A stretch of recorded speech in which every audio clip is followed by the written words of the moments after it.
Put your headphones on. Now.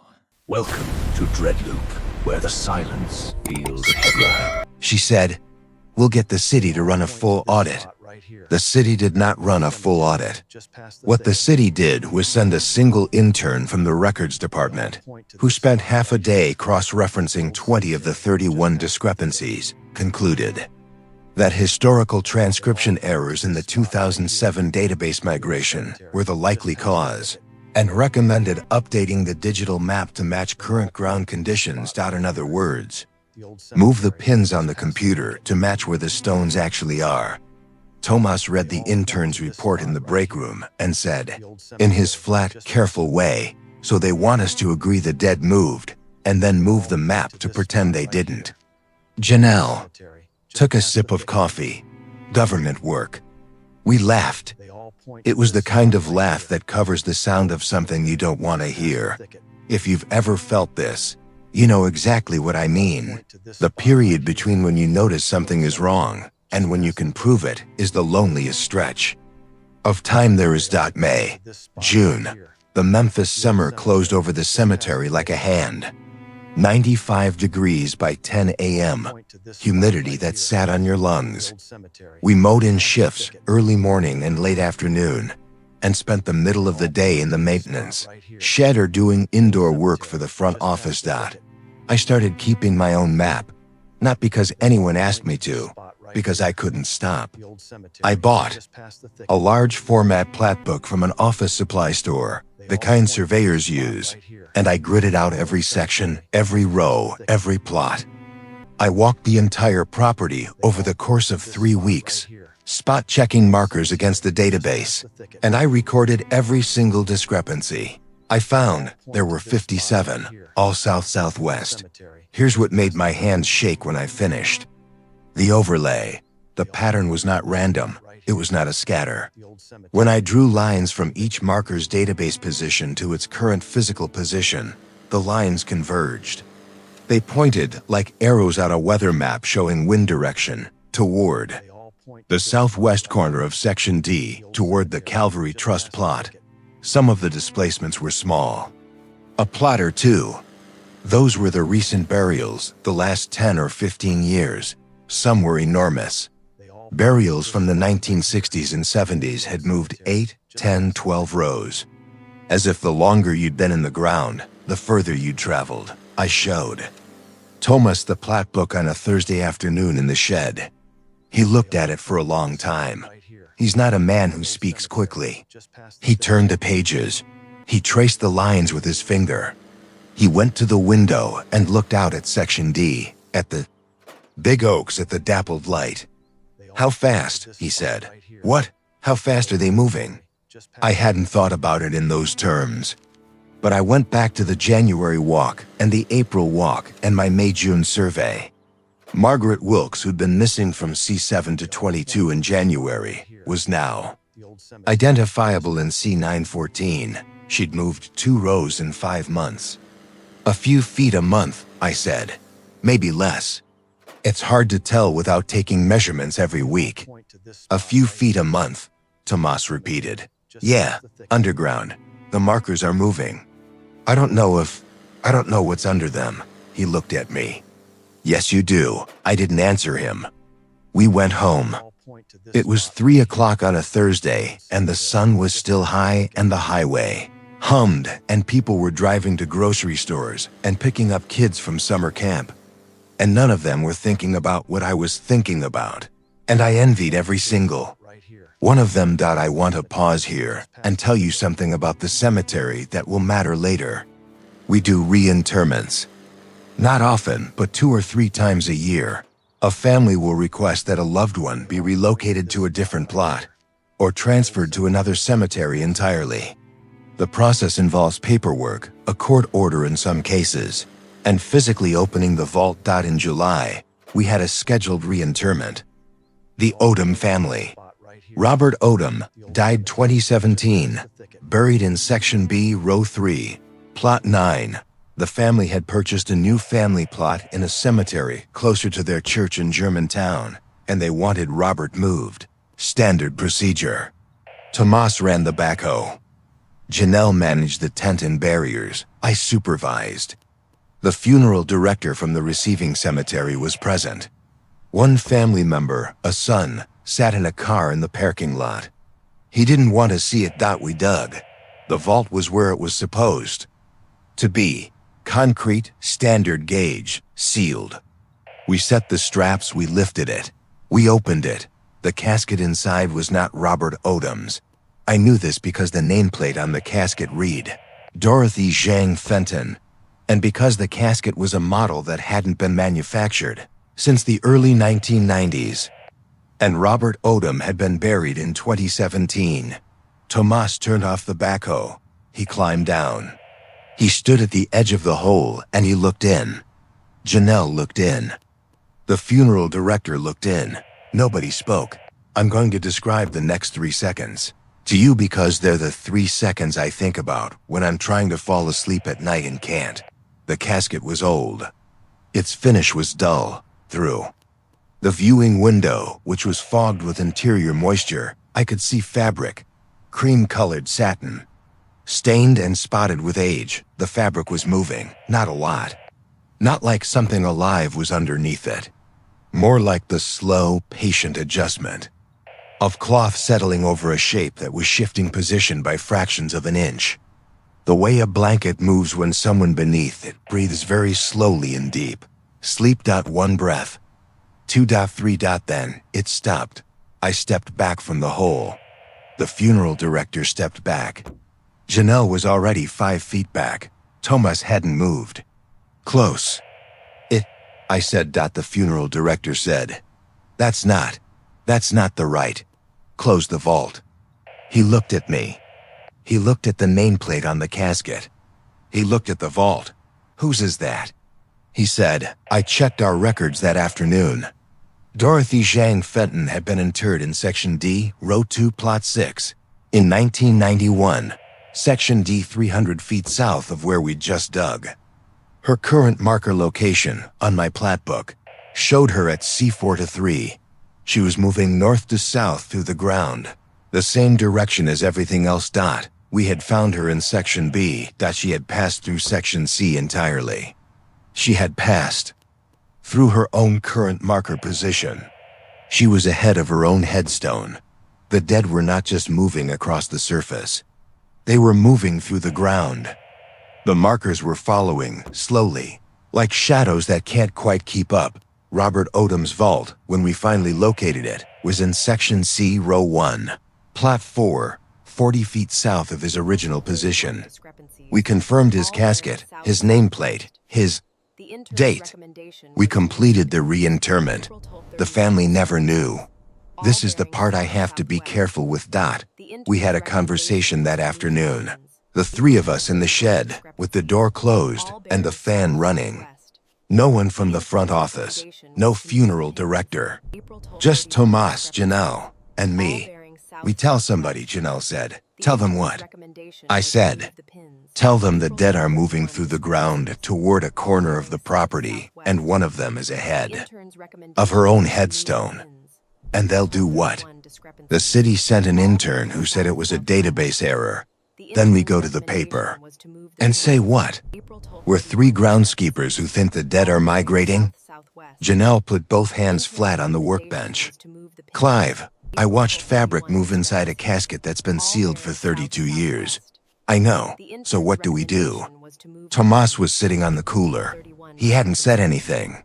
He crossed himself, which I'd never seen him do at work, and he said, we find out what's in the corner. The Calvary Trust. I spent the next 3 weeks looking into it. Not during work hours, because there was no way to explain the research to anyone above us. Evenings, the main branch of the Memphis Library.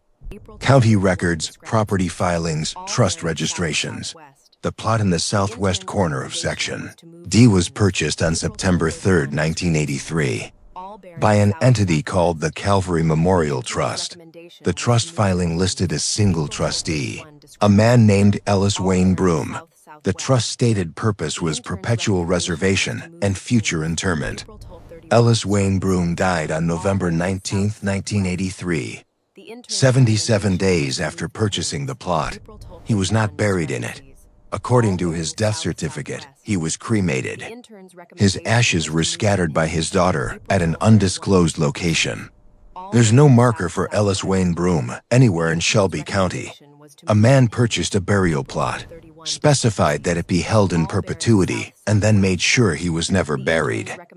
In it, the trust paid the maintenance fee annually until 2009, when the trust's bank account was closed due to inactivity.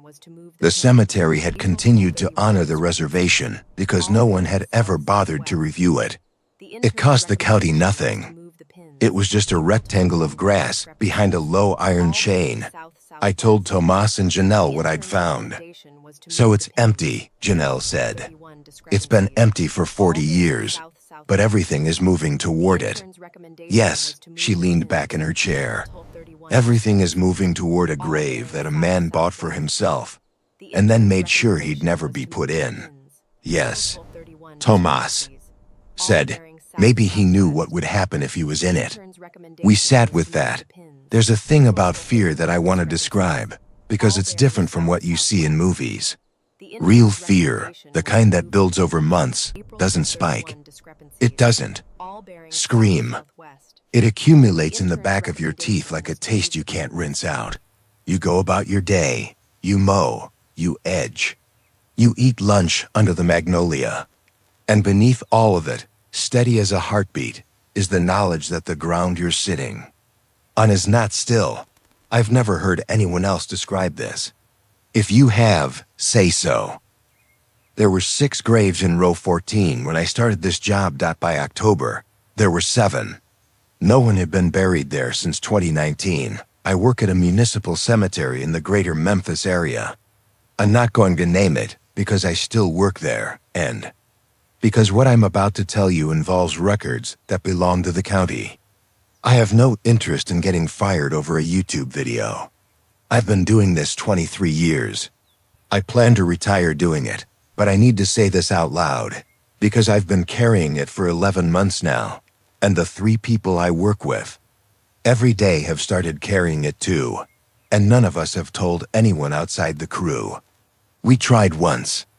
Our supervisor listened for about 45 seconds, looked at us like we were pulling a prank and said, "Fix the map." We can't fix the map. The map is the problem. You can sense sometimes that a place has decided about you. I didn't understand that sentence a year ago. I do now. There's a corner of Section D that no one has been buried in. I need to tell you what's moving toward it. Let me back up. My name's Clive. I'm 54. I've worked cemetery grounds since I was 31, which means I've spent more than half my life around the dead. And I need you to understand something about that before we go any further. It is not creepy. It is boring. Cemetery work is landscaping with paperwork. You mow, you edge. You re-level headstones that have started to lean. You repair irrigation lines. You meet with families before interments, and you make sure the vault is set and the tent is up and the chairs are straight. You wave at mourners. You eat lunch under the same magnolia tree every day because it's the only real shade in Section B. You go home smelling like cut grass and Quikrete. The crew is me, Tomas, and Janelle. Tomas has been here 15 years, Janelle, 8. We work Monday through Friday, 6:30 to 3 o'clock, and every other Saturday morning for weekend burials. We don't talk about the dead in any romantic way. We talk about mower blades and drainage and which section needs sod. We are not ghost hunters. We are not superstitious. Tomas goes to Mass on Sundays, and Janelle doesn't believe in anything she can't touch.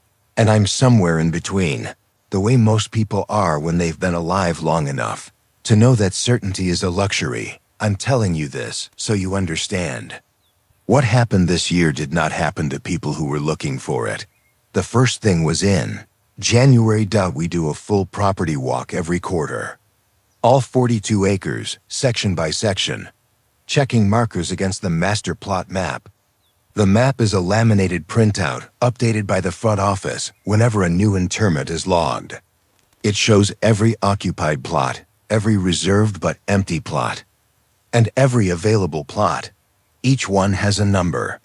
Each number corresponds to a name in the database. In January, I was walking Section C with Tomas, and we were at row 7, and I stopped. "Where's Wilkes?" I said. Tomas looked up from the map. The Wilkes marker was a flat granite rectangle, flush with the ground, gray with a bronze vase holder.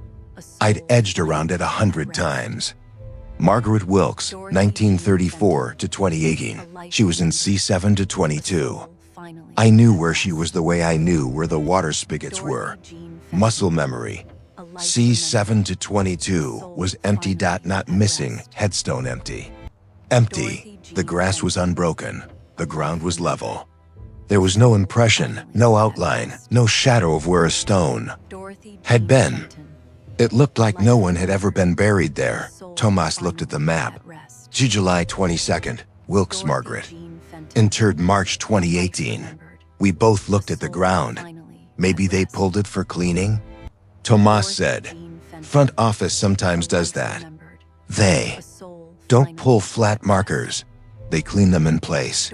So somebody moved it. Somebody moved a granite slab that weighs 300 pounds. We stood there. Morning fog was still sitting low across the property, clinging to the rows in that way it does in January in Memphis, where the air smells like wet clay and diesel from the highway. A family was setting up silk flowers 4 rows over. A jogger went past on the perimeter path. I radioed the front office. Deb, our admin, looked up the record. Margaret Wilkes, C722. Interred March 14, 2018. Active, no relocation order. No maintenance flag. Markers not there, I said. What do you mean? Not there? I mean the ground is bare. There's nothing in C7 to 22. Deb said she'd check with the monument company. She called back an hour later. No work order. No pickup. Their records showed the marker was installed and never touched. We flagged it and moved on. Here's the thing. Didn't mention to Deb, because at the time I thought I was remembering wrong. There was a marker I didn't recognize in row 9, about 60 feet away. A flat gray granite rectangle with a bronze vase holder. I didn't read the name that day. I should have. But in January, I wasn't looking for what I eventually found. I was just confused. Tomas and I finished the walk. We found 2 other small discrepancies, both in section CA marker in C4 to 11, that the map said should be upright granite, and what we found was a flat bronze, and a plot in C6 to 3 that the map listed as available, unoccupied for sale, but which had a sunken rectangle in the turf that said someone had dug there. Years ago, from the look of it, I wrote them up, filed the report. Deb said she'd send it to the city records office for cross-referencing. Nothing came of it. You know how most bureaucracies handle small inconsistencies? They don't. They note them, and they wait for someone else to care. Nobody cared. So I filed it away. And January became February, and the mowers needed servicing, and we had 9 interments in 2 weeks, which is busy for us. And I forgot about Margaret Wilkes until April. The spring quarter walk was April 8th. I took section C again, because the January discrepancies were still technically open, and Janelle took A and B, and Tomas took D through F. I started at row 1 and worked south. By row 5, I'd found 3 new discrepancies. 3 plots the map said were occupied that had no markers. 2 plots the map said were empty that had markers. And 1 plot with a marker bearing a name that didn't appear anywhere in our database. I stopped at that one. I got on my knees and I read it. George Alton Perry, 1921 to 1989. Nice stone. Flat granite, standard municipal style. The bronze vase holder had a dried carnation in it, which meant someone had visited within the last month or 2. I called Deb. Do we have a George Perry anywhere? She searched. Perry, George's C12-8. Interred June 1989. I looked at my map. Deb, I'm at C5 to 16. That's where his marker is. That's not possible. C5 to 16 is reserved for the Home family. Purchased 2003. I'm looking at it. I heard her keyboard. Then nothing for a long time. That's a 7-row difference, she said. I know. Markers don't move 7 rows. I know. She asked me to photograph everything. I did. I walked to C12-8, where Perry was supposed to be. The plot was empty. Clean grass, no trace. I kept walking. By the end of Section C, I had 11 discrepancies. 11 in a section of roughly 400 plots. Most of them were small, 1 or 2 rows off. 2 were large, 5 or more rows. Every single one of the displaced markers had moved in the same direction, south, towards Section D. I radioed Tomas. How's D looking? A pause. Then, weird. How? Weird? I've got 8 so far that don't match the map. Maybe 9. A couple of them, I can't even find the markers. The names are in the system, but the ground's clean. Which direction are they off? What do you mean? Are they north of where they should be? South, east, west? Another pause. Longer. South, he said. They're all south. I felt something then that I want to describe carefully because it wasn't fear. Not yet. It was the feeling you get when a problem you thought was clerical becomes spatial. When you're standing in a 42-acre property and you realize the errors aren't random. They have a direction. They have a bearing like a compass needle. I walked to the southern edge of Section C, where it meets Section D, and I stood at the fence line and I looked across. Section D is the oldest part of the cemetery. It was the original 2-acre parcel, purchased in 1911. The stones there are old, tall, ornate. Obelisks, angels, slabs with hand-carved script. Most of the plots have been occupied for 60, 70, 80 years. The trees are bigger there. Live oaks with low branches that make the light dappled cathedral-green dot. And in the far southwest corner of Section D, there is a rectangle of ground, roughly 10 by 20 feet, surrounded by a low iron chain on posts, with a single small marker that reads, Reserved Calvary Trust, 1983, no name. No dates. A plot purchased 40 years ago by a trust that no longer appears in county records. Never used. Never released. Every displaced marker in the cemetery was moving toward that corner. I stood there in the April sunlight, listening to the birds. And for the first time in 23 years of cemetery work, I felt something I could not explain with drainage, or subsidence, or clerical error, or monument company mistakes. You can sense, sometimes, that a place has decided about you. I didn't tell the crew what I was thinking, not that day. I wasn't ready to say it out loud. I photographed the Calvary Trust marker. I walked back to the shed. I filed my report. 31 total discrepancies across C and D, all bearing south-southwest. Deb looked at the report and said, This is a records problem. I said, Okay. August, the hottest month. Everything slow and heavy. A woman came into the front office on a Wednesday morning. Mid-60s, well-dressed. She asked to be shown her mother's grave. Her mother had been buried in Section C, Row 11, Plot 3, in 2006. Deb pulled up a map, printed directions, and the woman drove her car along the interior road to Section C. I was mowing nearby. I saw her get out. I saw her walk to Row 11. I saw her stop. She stood there for a long time. Then she walked forward and back and forward again, counting rows under her breath. I could see her lips moving.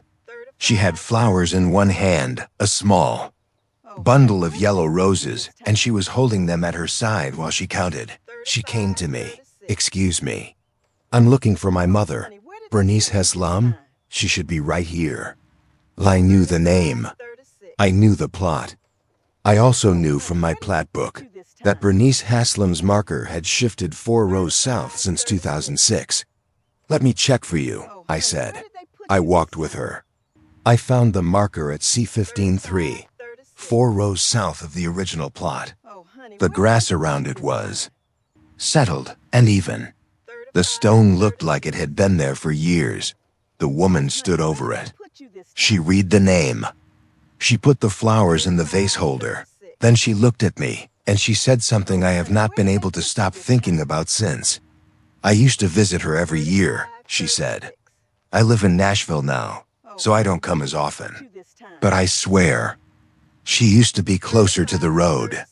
They all look the same after a while, I said. No, she said. I used to park right there. She pointed at the road, maybe 30 feet north, and walked straight to her. I didn't have to count rows. I could see her stone from the car. Now I can't. She looked around the section. She looked south. It's like she moved, she said. And she laughed. The way people laugh when they've said something that sounds crazy and they want you to laugh too, so they can be sure it's crazy. I laughed with her. She thanked me. She drove away. I stood in row 15 for a while after she left. The sun was white and high. A lawn service truck rumbled past on the perimeter road. Sprinklers were running in section and normal sounds. Normal Wednesday. Janelle came around the corner of the shed on the mower and cut the engine when she saw my face. What? She said. A daughter came to visit her mother, I said. She noticed. Janelle was quiet. Then she said, how long before? More of them notice? That was the question. The question that sat in the shed with us for the rest of the summer, like a fourth person in the crew. Because the dead had families. The dead had people who came on birthdays and Mother's Days, and in the weeks before Christmas with wreaths and small American flags, and laminated photos and teddy bears. Those people knew where their loved ones were. They drove to the same spot and parked and walked and knelt. And the spots were shifting. Not fast enough to see. Not fast enough to measure week to week. But year to year, visit to visit, the distance was growing. The roses were being laid on the wrong ground. The prayers were being said over empty earth.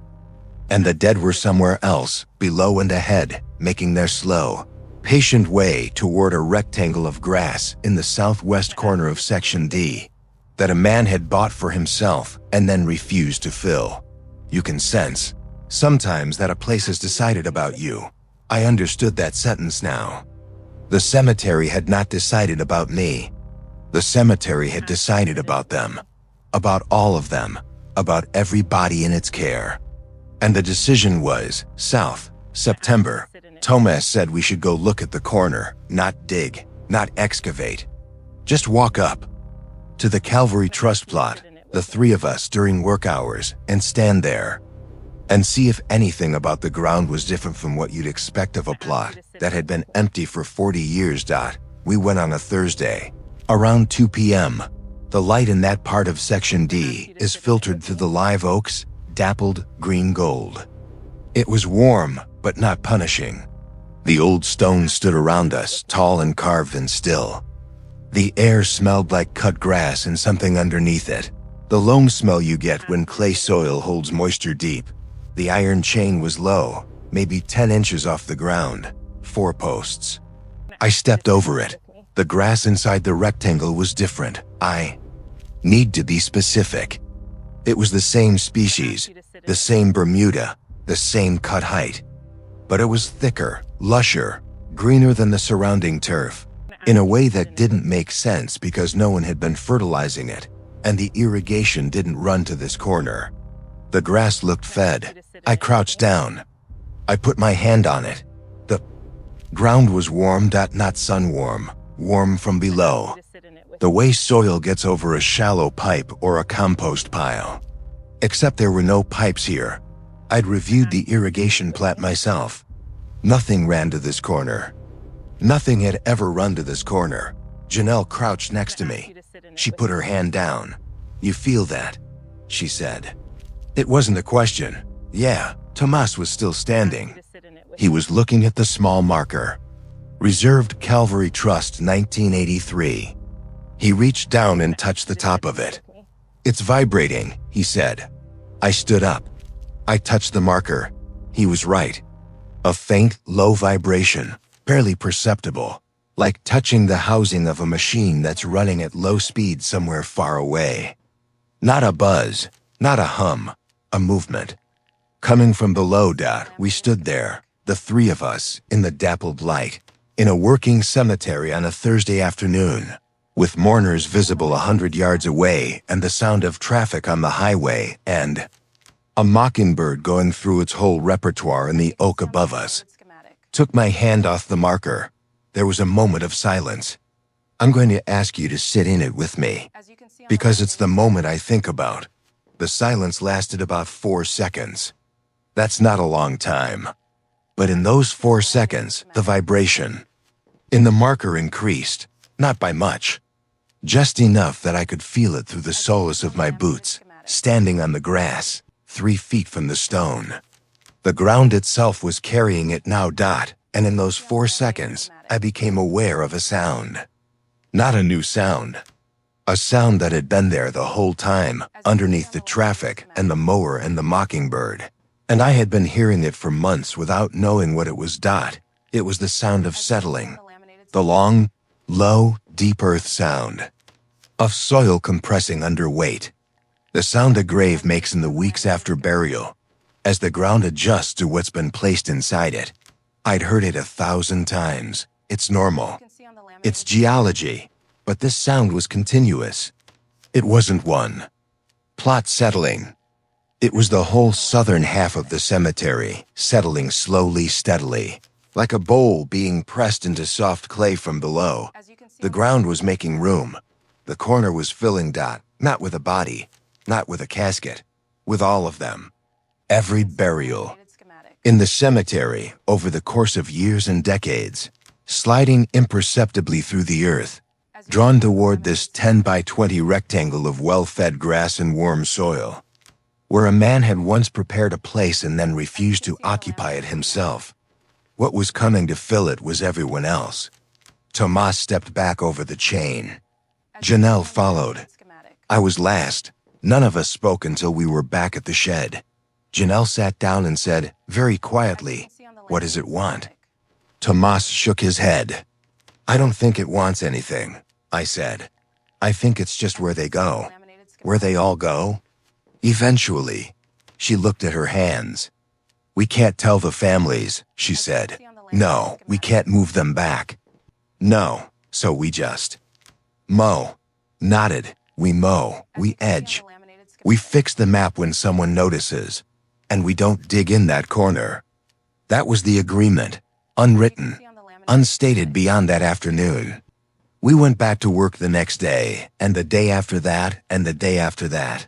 And the mowers ran, and the sprinklers ran, and the dead kept their slow appointment with the Southwest corner of Section D.